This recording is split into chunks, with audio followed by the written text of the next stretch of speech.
저는 윌비스 한림법학원에서 언어논리 강의를 담당하고 있는 이나우입니다. 언어논리를 연구를 처음 시작한 거는 지금으로부터 약 13년 정도 됐고요. 그리고 실제 강의를 시작한 거는 이제 11년 정도 됐습니다. 네, 피셋은 기본적으로 공직자의 어떤 선발을 위해서 도입된 시험이고요. 그 공직을 하는 과정에서 필요한 직무 적성을 테스트하는 시험이라고 할 수 있겠습니다. 그 중에서 언어 논리는요, 여러분들이 기본적인 어떤 능력이라 할 수 있는 텍스트를 읽고 이해하는 능력을 검증하는 그런 시험이라고 할 수 있겠습니다.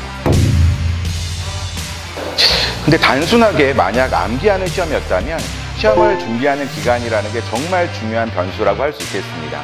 그런데 이 시험은 단순하게 무엇의 지식을 남기하는 그런 시험이 아니거든요. 그래서 여러분들이 올바른 방법을 가지고 충분한 어떤 연습을 하신다면 분명히 5급을 준비하시는 분들과도 경쟁을 해서 당당하게 합격하실 수 있을 거라고 저는 생각합니다. 7급 국어시험은 기본적으로 어떤 읽기에 대한 부분 좀 들어가 있고요. 그리고 문학에 대한 소양도 여러분들이 좀 이렇게 가지고 있어야 되고, 또한 올바른 우리말의 활용이라는 부분도 테스트의 영역에 들어가 있습니다. 그런데 사실상 공직자로서 갖춰야 될 소양은 이 이상이 되어야 할 겁니다. 언어 논리는 그런 부분에서 단순하게 텍스트를 읽고 이해하는 것을 넘어서 그것을 가지고 올바른 판단을 하고, 또한 그걸 활용해서 어떤 구체적인 결론을 내는 것까지 검증하는 시험이라고 할 수 있겠습니다. 언어 논리뿐만 아니라 자료에서 상황 판단, 어떤 과목이도 기본적으로는 제시된 텍스트를 읽고 그것을 갖다가 빠른 시간 내에 소화하는 능력은 기본기라고 할 수 있습니다. 피셋 공부를 기본적으로 시작하시기 전에 꼭 하셔야 될 게 있다면 저는 독해 연습이라고 생각합니다. 그래서 다양한 텍스트, 여러 가지 텍스트를 여러분이 보시고요. 그리고 그것을 빠른 시간 내에 읽어내시면서 동시에 정확하게 소화할 수 있는 그런 과정을 연마하셨으면 좋겠습니다. 피셋 언어 논리에서 가장 중요한 것을 꼽는다면 그 백미는 바로 텍스트를 그대로 이해하는 것뿐만 아니라 그것을 올바르게 활용하는 것, 그리고 그것을 다른 판단에 적용하거나 또는 어떤 구체적인 결론을 내리는 이런 어떤 판단 능력도 굉장히 중요한 영역이 됩니다. 기초적인 논리적 지식의 학습은 반드시 필요하다 할 것입니다. 그런 어떤 여러분들이 꼭 일독해야 될 논리적인 어떤 책들이 있는데요. 논리학의 지식에 관련된 책들은 제가 강의를 통해서 여러분에게 세세하게 알려드리도록 하겠습니다. 가장 기억에 남는 학생은 저에게 굉장히 색다른 합격 수기를 들려준 학생이었습니다. 60점 정도에서 어떤 시작한 학생이셨는데요. 결과적으로는 90점이 넘는 점수로 최종 합격을 하셨습니다. 그분이 저한테 어떤 이야기를 해주셨냐면, 제가 이전에는 언어 논리를 어떻게 풀었는지 전혀 기억나지 않아요, 이렇게 얘기하셨거든요.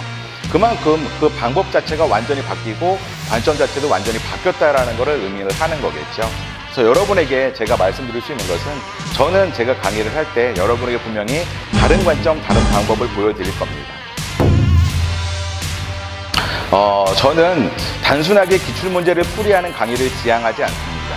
그러니까 제 강의를 들어보시면 저는 이전과는 전혀 다른 어떤 학습법이라든지 또한 언어 논리를 보는 올바른 관점을 여러분에게 분명히 알려드릴 거예요. 그래서 여러분들이 언어 논리가 단순히 기출문제를 반복적으로 푸는 게 아니구나, 여기서 무엇을 깨달아야 되고 어떻게 앞으로 해야겠구나에 대한 방향성이라든지 방법도 여러분이 분명히 아시게 될 겁니다. 미국의 유명한 인사인 진동이 이런 이야기를 했습니다. 누구나 두 가지 고통 중 하나는 겪는다고 말했죠. 하나의 고통은 바로 수양하고 연습하는 과정에서의 고통이고요. 또 다른 고통은 바로 결과가 나온 다음에 후회하는 고통입니다. 그 중에 어떤 고통을 겪어야 될지, 반드시 하나를 겪는다면 저 같으면 전자를 선택하겠습니다. 그런 면에서 저는 여러분의 수험 그 과정을 단축시킬 수 있도록 최선을 다해서 강의를 준비하고 또한 강의를 하겠습니다. 언어 논리, 이름에서 아시다시피 언어는 독해라는 것을 상징하고, 또한 논리라고 하는 것은 논리적 사고를 상징합니다. 그 두 가지 모두를 균형의 감각을 가지고 강의할 수 있는 사람은 저밖에 없다고 저는 생각하고 있습니다. 여러분들도 제 강의와 함께 하시면서 최선을 다해서 시험을 준비해 주시기 바랍니다. 그럼 여러분 화이팅! 서울대학교 중어중문학과를 다녔고요. 동아리는 사진 동호회를 좀 했었고요. 그리고 연극 동아리도 했었습니다. 그래서 실제로 공연도 했던 기억이 나고요. 실제로 뭐 화려한 조명이 저를 감쌌던 그런 기억도 있고요. 또 관객 투표 결과 인기 투표에서 1위를 했던 아주 재미있던 기억도 있습니다. 지금 사랑하는 제 아내가 있고요. 그리고 첫째는 딸이고요. 둘째는 아들입니다. 물론 사랑스러운 아이들이긴 한데 항상 뒤돌아서면 치울 게 산더미처럼 쌓여 있다는 게 저의 어떤 고민이긴 합니다. 가장 좋아하는 음식은 글쎄요. 오히려 좋아하지 않은 음식을 고르는 게 쉬울 것 같은데요. 그냥 그때그때마다 상황마다 다른 것 같아요. 못 먹는 거 빼고는 다 좋아하고요. 다들 그렇지 않을까요? 취미는 사진 찍는 걸 정말 좋아합니다. 그래서 좀 이렇게 마음이 좀 답답하고 또 뭔가 해결하고 싶고 또 마음을 비우고 싶고 이렇게 그런 느낌이 들 때는 카메라 하나 메고 멀리 떠나서 사진 찍고 돌아오는 거 굉장히 좋아하고요.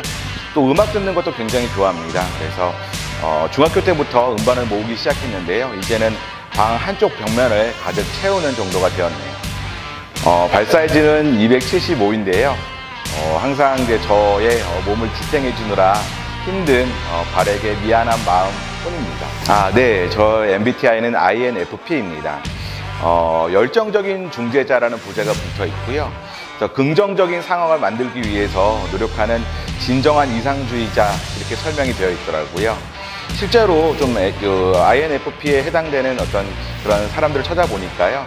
대무노인 셰익스피어도 들어있고 그 다음에 반지의 제왕의 작가인 톨킨도 들어있더라고요. 언어 논리에 좀 어울리는 성격 유형일 것 같아서 저는 마음에 듭니다.